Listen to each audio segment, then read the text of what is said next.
life goes, every way in which way. But who knows, will we ever see a better day? So I chose to focus on the straightaway. The shit is seeming lovely, the shit is seeming lovely. What's good, YouTube? You guys already know who it is, man. It's your boy, Sports God TV, where we talk sports like religion. If you haven't already, make sure you hit that like and subscribe button. Share the content, jump in the comments. Let's get it cracking. So last night, there was 3 boxing matches that I want to talk about real quick. I mean, you had Devin the Dream Haney versus George Kambosos. You had Claressa Shields versus Savannah Marshall. And then you also had Deontay the Bronx Bomber Wilder versus Hellenius. All right, so, I mean, there was a lot of fights. One was in Australia, one was in the UK in London, and one was at the Barclays Center in Brooklyn.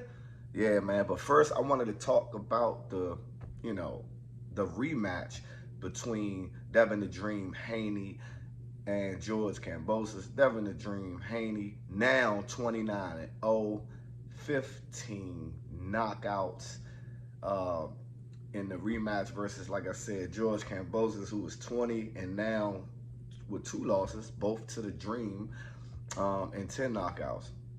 Now, in that fight, I mean, and obviously they was in Australia.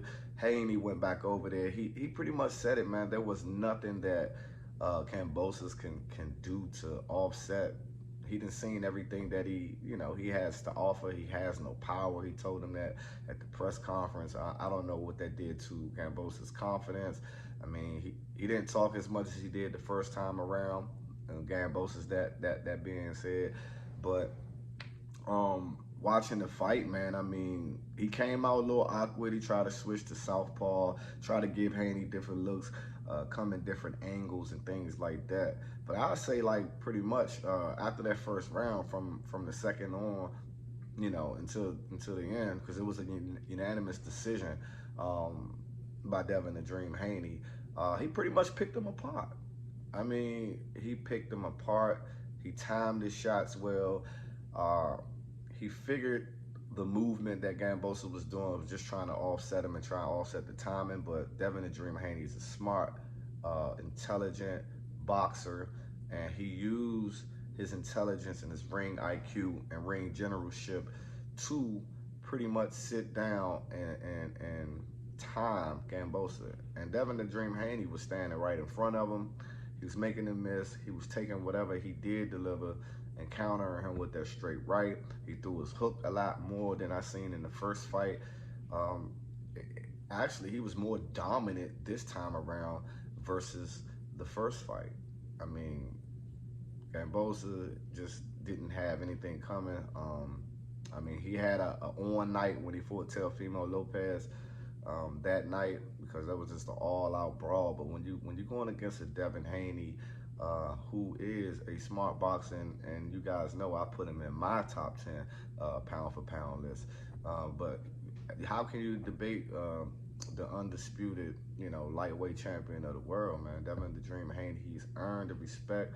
I don't see why ESPN or all of those other top quote-unquote professional boxing lists, why Devin the Dream Haney isn't in the top 10 at least right now. I think that should change, because it was a dominant performance. Not a big puncher, but respectable power enough to where as though his foe is not just running in there going crazy. You understand? So, and now what's next for Devin? You got Lomachenko, which he's calling them all out. He don't care. He won all the challenges, but the most likely one seems to be Lomachenko. I think that would be a good fight for Devin. Not the fight that I would want to see per se, but it will be a very interesting fight to see High-Tech, Vasily Lomachenko, and Devin the Dream Haney square off at some point in time next year, before, possibly like a Tank Davis or Ryan Garcia type of fight. Moving on, man, Claressa Shields, man. In the UK, in London, man, fighting against the only boxer that had beat her. But that was in the amateurs when Claressa Shields was like 17 years of age. Obviously, she's a total different fighter, and probably making a stake to being probably the best female boxer of all time, ahead of Layla Ali. She just came out aggressive and controlled the fight. The first half of the fight, showed her skills, showed her power that she has. Even though she only has one knockout, she has great power and good reflexes as well. But in the later half of that fight, Marshall started to bring it to her. Claressa, I don't know if this was a part of the plan to lay back on the ropes and things like that, but she did. She took her punches pretty well. She tried to counter and things like that, but Marshall made that fight very interesting. And she has 10 knockouts on her resume, so she does carry some power. She was able to be successful in the second half of the fight, but obviously it just wasn't enough, you know, to warrant the judge's decision, as it was a unanimous decision. And now you have Claressa Shields as the undisputed champion of the world. And that is a wonderful thing to see. I look forward to seeing what's next for her moving forward. Man, a rematch, I wouldn't mind seeing a rematch, maybe obviously in the States, but she went over there in her backyard and took care of business. So salute to Claressa Shields on her achievement of being the undisputed champion of the world.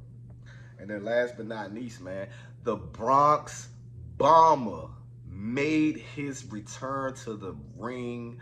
Deontay Wilder versus a good friend of his that he sparred with. He said that he has been over, Hellenius has been over his house, and you know, obviously, and all of those type of things.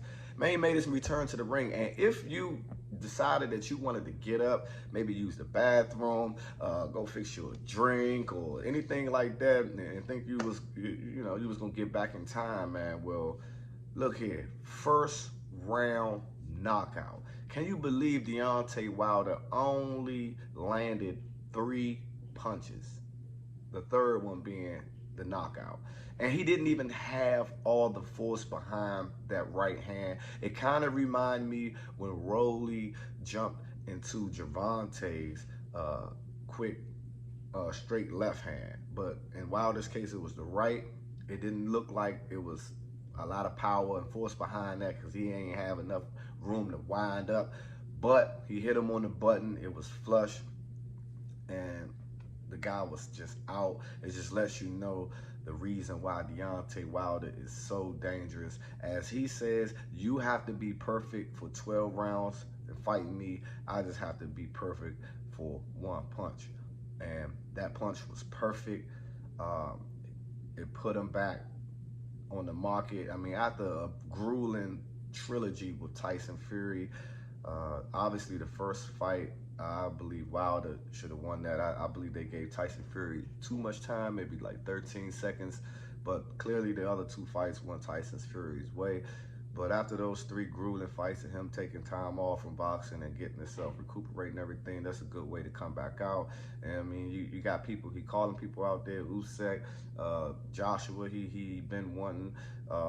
There's a lot of fights for him at heavyweight, whoever want that smoke with him.